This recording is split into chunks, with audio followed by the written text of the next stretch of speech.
Amém. Cumprimento os irmãos com a paz do Senhor. Amém.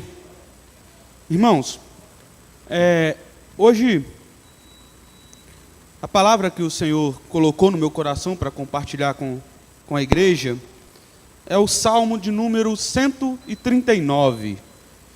Se você está com a sua Bíblia, a gente vai passear por todo o Salmo 139. Cristiane, semana passada, falou, né? A gente voltar a andar com a Bíblia de papel. O Paulo hoje chama a gente para vir aqui ofertar certinho, né? Sem o QR Code. A gente tem que voltar um pouco a ficar mais analógico. É legal, é bom. Isso tem a sua beleza. Irmãos, então, lendo o Salmo 139, nós o leremos por completo. Diz assim a palavra do Senhor: Senhor, Tu me sondas e me conheces. Sabes quando me sento e quando me levanto. De longe percebes os meus pensamentos. Sabes muito bem quando trabalho e quando descanso. Todos os meus caminhos são bem conhecidos por Ti. Antes mesmo que a palavra me chegue à língua, Tu já a conheces inteiramente, Senhor. Tu me cercas por trás e pela frente, e pões a Tua mão sobre mim. Tal conhecimento é maravilhoso demais, está além do meu alcance, é tão elevado que não posso atingir. Para onde poderia eu escapar do Teu Espírito? Para onde poderia fugir da Tua presença? Se eu subir aos céus, lá estás. Se eu fizer a minha cama na sepultura, também lá estás. Se eu subir com as asas da alvorada e morar na extremidade do mar, mesmo ali a Tua mão direita me guiará e me susterá. Mesmo que eu diga que as trevas me encobrirão e que a luz se tornará noite ao meu redor, verei que nem as trevas são escuras para Ti. A noite brilhará como o dia, pois para Ti as trevas são luz. Tu criaste o íntimo do meu ser e me teceste no ventre de minha mãe. Eu Te louvo porque me fizeste de modo especial e admirável. Tuas obras são maravilhosas. Digo isso com convicção. Meus ossos não estavam escondidos de Ti quando em secreto fui formado, entretecido como nas profundezas da terra. Os Teus olhos viram o meu embrião. Todos os dias determinados para mim foram escritos no Teu livro, antes de qualquer deles existir. Como são preciosos para mim os Teus pensamentos, ó Deus, como é grande a soma deles. Se eu os contasse, seriam mais do que os grãos de areia. Se terminasse de contá-los, eu ainda estaria contigo. Quem dera matasse os ímpios, ó Deus. Afastem-se de mim os assassinos, porque falam de Ti com maldade, em vão rebelam-se contra Ti. Acaso não odeio os que Te odeiam, Senhor? E não detesto os que Te revoltam contra Ti? Tenho por eles ódio implacável, considero os inimigos meus. Sonda-me, ó Deus, e conhece o meu coração. Prova-me e conhece as minhas inquietações. Vê se em minha conduta algo Te ofende e dirige-me pelo caminho eterno. Senhor, abençoe a leitura da Tua palavra, que o Senhor possa vir a falar aos nossos corações, que o Senhor possa falar através de mim e apesar de mim, que essa palavra possa se tornar uma palavra viva e eficaz em nosso coração. Não apenas conhecimento, mas que possa ser colocada em prática a cada dia. Amém.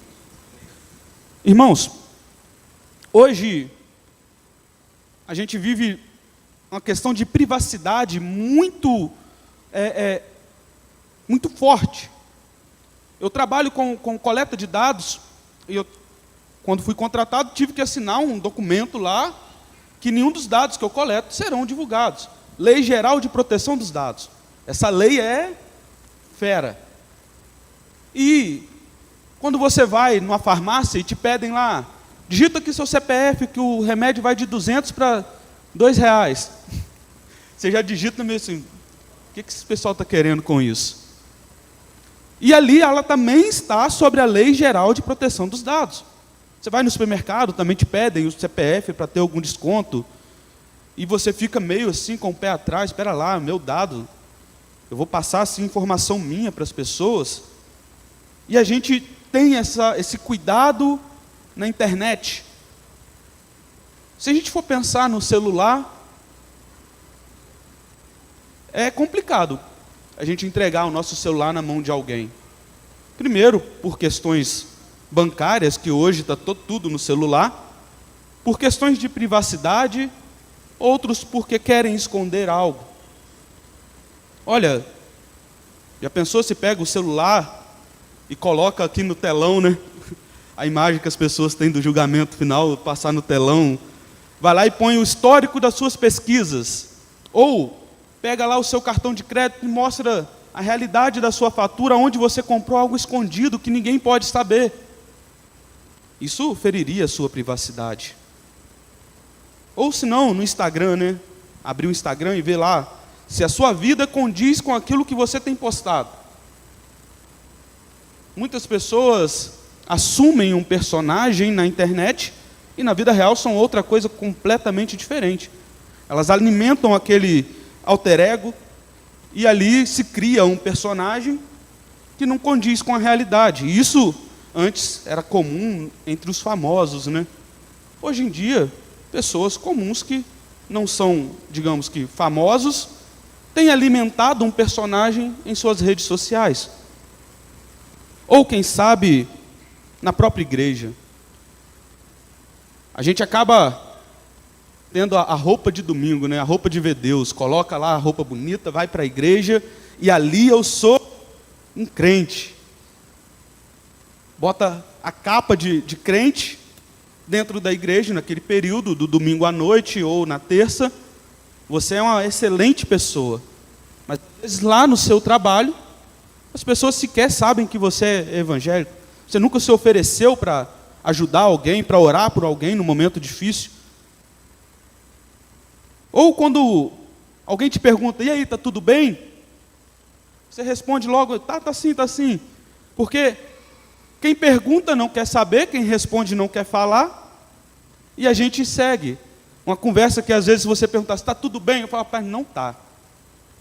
Você tem 1 hora para conversar comigo? Não tenho. Então, é melhor responder, está tudo bem. E assim, a gente segue se enganando. Assim a gente segue enganando uns aos outros. A gente consegue fazer isso. Consegue. Tem relatos de casamento de mais de 50 anos, e que a pessoa descobre quem verdadeiramente é um ou outro, e aí termina o casamento. Você conheceu uma pessoa por mais de 50 anos, se a gente for pensar, é tempo suficiente para conhecer a pessoa. E não é. A gente não se conhece.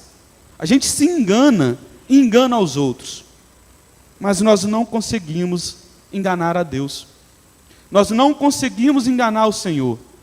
Ele é onisciente, onipresente e onipotente. O salmista começa dizendo, Senhor, Tu me sondas. Quando a gente vai ver o quão profundo é esse Senhor, Tu me sondas, a gente vê que não é uma pesquisa básica. Para quem é da área da saúde, pode imaginar uma ressonância magnética. Para quem é da área de engenharia, pode imaginar uma perfuração de solo para encontrar a rocha e fazer a sapata para construção de, 12 metros de profundidade. Isso é muito mais profundo do que isso. Esse Senhor, Tu me sondas, é uma busca com precisão, é olhar no íntimo, é ver tudo o que há em nós. Não há nada que a gente possa ocultar. Senhor, Tu me sondas e me conheces. Vê tudo o que está em mim, tudo o que está no meu coração. Nada a gente pode esconder de Deus. A gente consegue esconder um dos outros. A gente consegue fingir ser uma pessoa boa, mas de Deus não. Tem coisas que a gente esconde de nós mesmos, como se calejando para que não se lembre daquilo, mas Deus consegue ver. Deus nos conhece. Ele sabe de tudo aquilo que se passa em nossa mente, em nosso coração. Cada detalhe.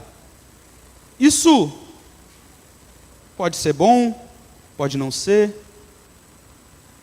É como que, quando a gente chega passa por uma imagem, um quadro, né? A Mona Lisa tem disso. Dizem que a Mona Lisa está aqui, pendurada, você anda para cá, ela te acompanha, o olhar dela, né? Você anda para lá, o olhar dela está te acompanhando, ou um outdoor na rua. Tem o mesmo efeito. Você olha para onde você vai, parece que a pessoa que está no outdoor está te olhando. Eu vi um exemplo muito interessante, que é quem tem gato e cachorro em casa, né? O cachorro você consegue saber exatamente onde ele está. As patinhas dele vai fazendo barulho.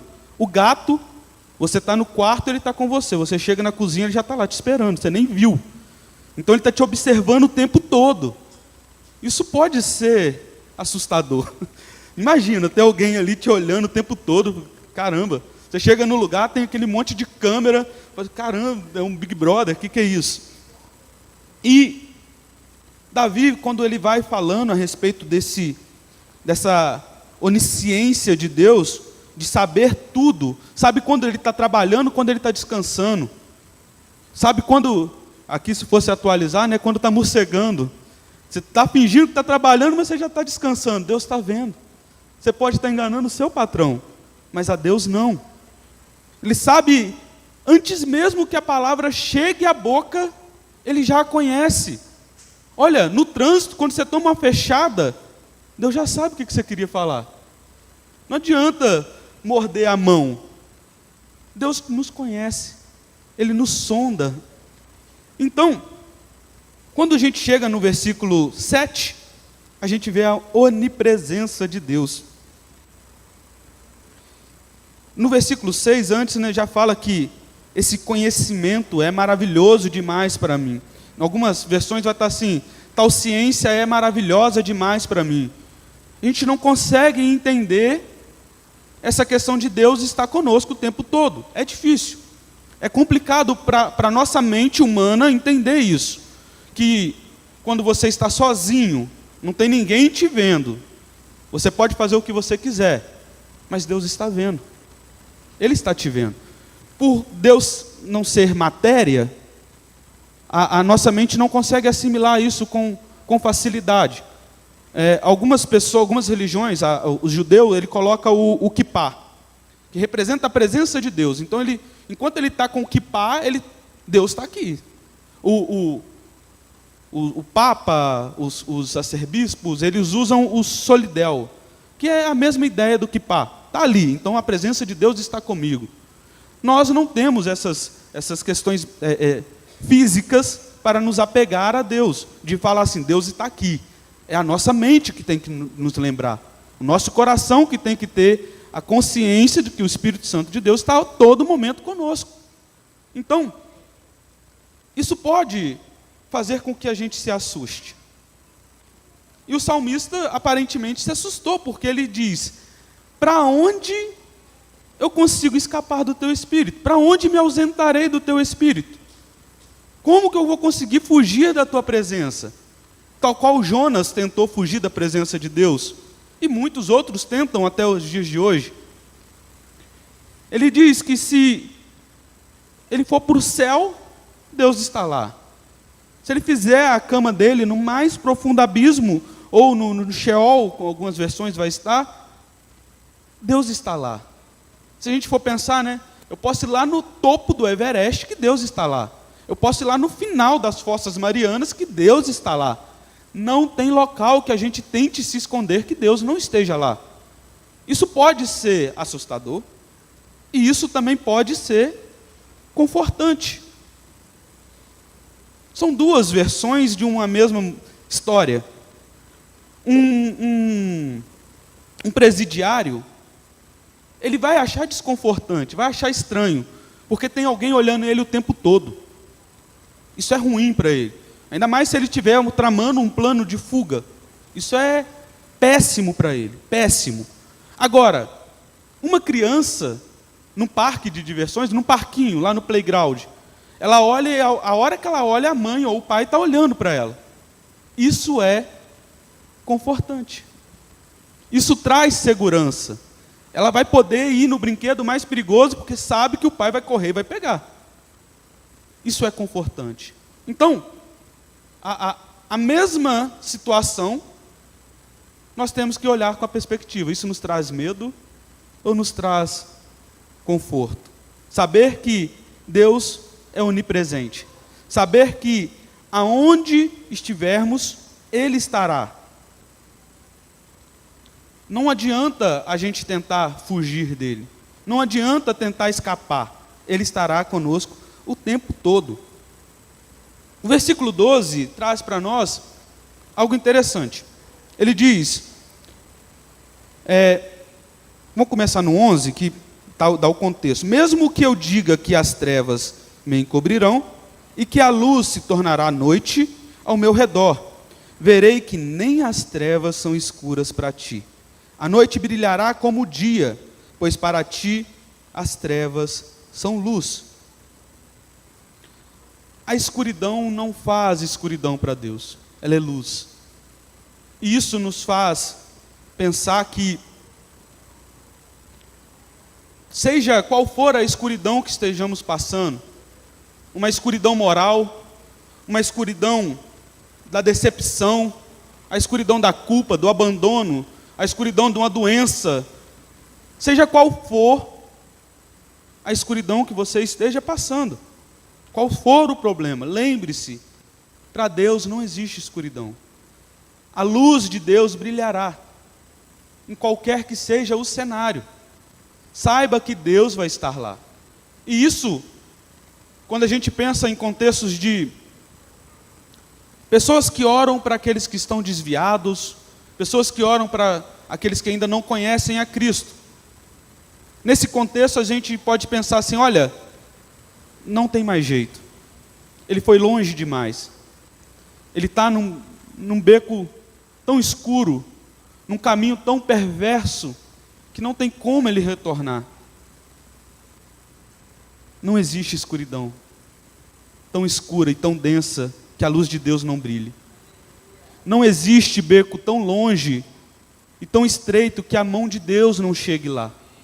Então, não desista de orar. Não desista de interceder. Não desista de pedir a Deus. Tenha essa convicção de que Ele está lá. De que Ele é fiel e justo para cumprir a promessa que Ele tem nos feito. E quando a gente olha para as notícias, é aí que a gente se assusta com a escuridão do mundo, a escuridão do pecado, a escuridão de tudo o que acontece. Eu tenho tentado fazer uma desintoxicação de jornal. Eu tenho lido e visto o menor volume possível de notícias, porque assim, cada hora que você lê uma notícia é algo assustador. É guerra tarifária, é guerra com bombas, é agora, antes de vir, num grupo que não tem nada a ver com notícias, o pessoal coloca lá, a Índia está querendo invadir o Paquistão. Eu falei, meu Deus, como assim? Que loucura. Então assim, isso só nos assusta cada vez mais. E a gente fica pensando, olhando para essas coisas ruins, a gente vê que um abismo acaba chamando o outro. A gente vai ficando doente com essas notícias. Só que a gente tem que trazer a nossa memória. Não existe escuridão que Deus não brilhe. Não existe problema tão grande que Deus não possa resolver. Às vezes a gente quer ensinar como Deus deve agir. Olha, Deus, vai orar e faz a oração do repórter, né? Contando para Deus como se ele não soubesse, como se ele não te sondasse, não te conhecesse. Olha, Deus, a minha vida está assim, assim, assim, e o Senhor deveria fazer isso e isso, para que resolvesse. Eu falei, pera lá, você vai ensinar Deus a ser Deus? Ou, o contrário, fala, nossa Deus, estou com um problema tão grande, que a primeira coisa que eu vou fazer, eu vou tentar resolver. Estou com um problema de saúde. A primeira coisa que eu faço, ir no pronto-socorro. Se o médico não resolver, eu mando mensagem para os irmãos, ou vamos fazer uma corrente de oração para mim? Quando esse deveria ser o nosso primeiro recurso. Qualquer que seja o problema, grande, pequeno, para Deus, Ele tem solução. Não existe escuridão tão densa que a luz de Deus não possa brilhar. E às vezes a gente fica pensando que esses problemas podem nos afastar de Deus. E por vezes a gente escuta testemunhos de que sim, afastam. Pessoas que se decepcionam com a igreja, se decepcionam com os outros, se decepcionam com líderes e acabam se afastando. Aquela escuridão foi tão densa que o levou. E Romanos 8 nos vai dizer que nada dessas coisas nos separa do amor de Deus. Ela pode nos separar da convivência dos irmãos, mas do amor de Deus não. E a gente tem que lembrar desses irmãos e falar para eles do amor de Cristo. Porque às vezes a pessoa se decepciona com pessoas e acaba colocando a culpa em Deus. Isso é um problema. E a gente tem que lembrar que nada poderá nos separar do amor de Deus que está em Cristo. Irmãos, seguindo, Davi, ele meio que, o salmo está vindo numa toada, mostrando ali a onisciência, a onipresença, a onipotência de Deus, mostrando que não tem escuridão, não tem nada.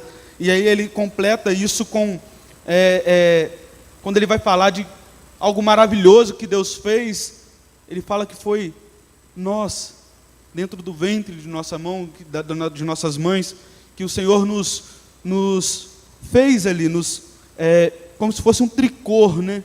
Ele nos foi fazendo aos pouquinhos. E uma dúvida que Davi tinha, Salomão também tinha, era como os ossos eram formados dentro da mãe. E aqui ele traz isso também, mas falando que Deus fez isso.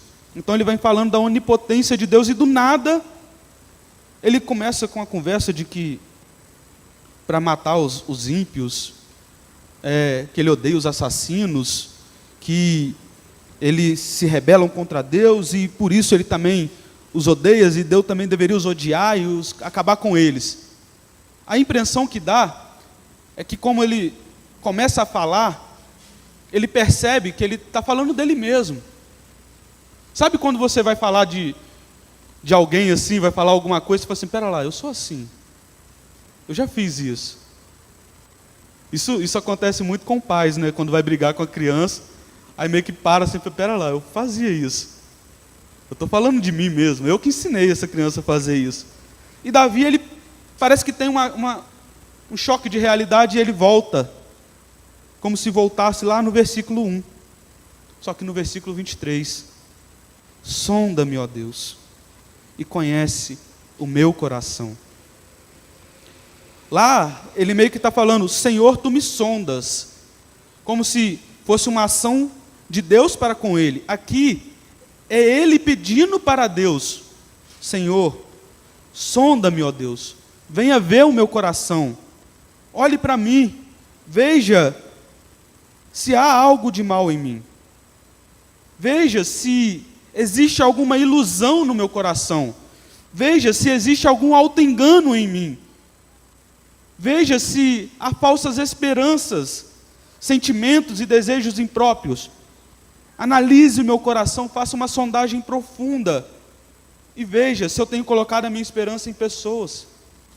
Veja se eu tenho colocado a minha esperança nos meus feitos. Veja, Senhor, se eu tenho caído no auto-engano. O nosso coração, ele é extremamente enganoso. Extremamente enganoso. E a gente tem que ter uma atitude de autodesconfiança de nós mesmos. É sempre olhar para nós e fazer essa oração. Sonda-me, ó Deus. Olhe se isso que eu estou querendo não é um auto-engano. Olhe se a esperança que eu estou colocando para o meu futuro não está sendo em pessoas, em líderes, em políticos, em um cenário econômico. A minha esperança tem que estar no Senhor, somente em Ti. E ele segue dizendo, examina completamente tudo aquilo que eu penso, quais são os meus propósitos, o que passa pela minha mente, cada um dos pensamentos que vem como vento, examine-os, Deus. Passe o pente fino em cada um deles e vê se há algo de mal em mim. Conheça as minhas inquietações, conheça os meus pensamentos. Pense. Você chega para conversar com alguém e a pessoa consegue te olhar sem filtro nenhum. Saber exatamente o que você está pensando antes mesmo que você fale. Saber seus pensamentos intrusivos. Que loucura que seria. E com Deus é assim. Não adianta a gente querer chegar na presença de Deus e fazer uma oração imitando alguém. Deus nos conhece. Deus nos conhece. Não precisa eu querer falar no tom de voz do pregador tal, porque aí eu vou... Não. Deus nos conhece como nós somos. Ele sabe cada detalhe. Aquilo que a gente pensa, aquilo que passa pela nossa mente como um vento, sabe de cada uma dessas coisas. E ele fala sobre nos guiar pelo caminho da verdade. Nos guiando pelo verdadeiro caminho. No versículo 24, ele diz: vê se minha conduta algo te ofende, e dirige-me pelo caminho eterno. Em algumas versões vai estar assim: vê se há em mim algum mau caminho. Esse mau caminho, às vezes a gente entende como um caminho errado que a gente tomou, uma atitude errada que a gente teve perante Deus. Mas esse mau caminho aqui, quando a gente vai lá para o original da palavra, é idolatria. É como se aqui tivesse: vê se há em mim alguma idolatria e dirige pelo caminho eterno.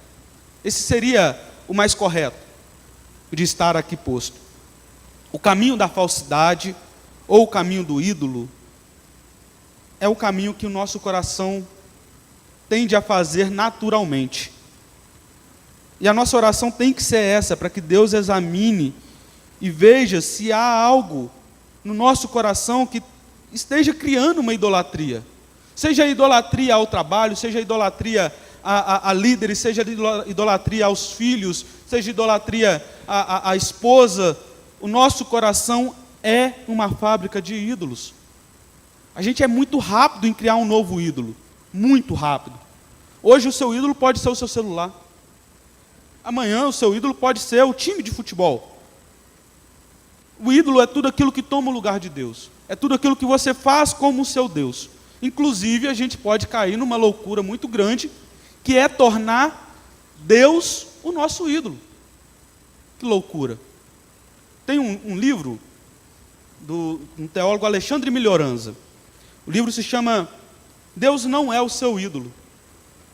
O nome já diz tudo, um nome bem interessante para um livro, né? E tem uma frase do livro dele que eu acho bem interessante, que ele traz justamente quando a gente transforma Deus em ídolo. Ele diz assim: toda vez que o desejo humano é sacralizado e projetado sobre uma possível divindade que deve supostamente atender a seus desejos e reivindicações, estamos diante de um caso de idolatria.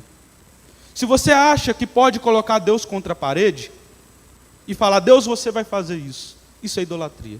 Se você acha que se você vir à igreja todos os dias, Deus vai fazer e Ele tem que fazer, estamos diante de um caso de idolatria. Nós temos que entender que Deus é onipotente. Nós não estamos tratando com um Deus que é uma marionete, como eram os deuses antigos. Através de sacrifícios humanos, através de sacrifícios de animais, Deus agia, os deuses agiam. Ou Baal, né, tinha lá a quantidade de sacrifício que tinha que ser feito para Baal intervir. Deus não é assim. O nosso Deus não. Ele é poderoso.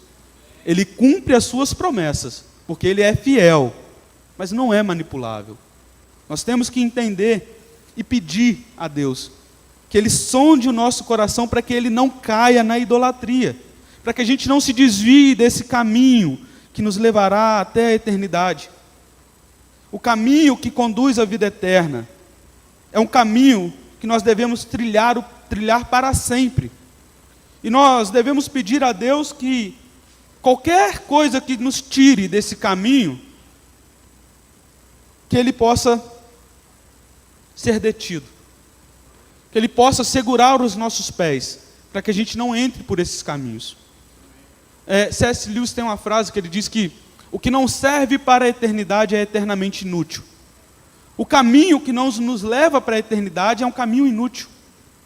Nós devemos pedir a Deus para que abra os nossos olhos, para que sonde o nosso coração, e veja se há algum mau caminho em nós, e veja se estamos criando ídolo, e veja se estamos desagradando ao Senhor. Quando a gente pensa, qual é esse caminho? João, capítulo 14, um dos discípulos pergunta para Jesus, qual é esse caminho? E ele responde: eu sou o caminho, a verdade e a vida. Ninguém vem ao Pai, senão por mim. Só há um caminho. Só um caminho, Jesus Cristo. Nós devemos nos entregar a Ele. Nós devemos nos colocar diante dEle, totalmente abertos para que Ele nos sonde. Fazer como Davi fez. Entender que Deus deve nos sondar. Entender que isso é segurança para nós. Que Ele possa olhar no nosso íntimo e ver tudo de mal que há em nós. Somente assim, somente aí, nesse momento, nós estaremos em paz com Deus. Nós poderemos confiar 100% em Deus e parar de nos auto-enganar. Amém?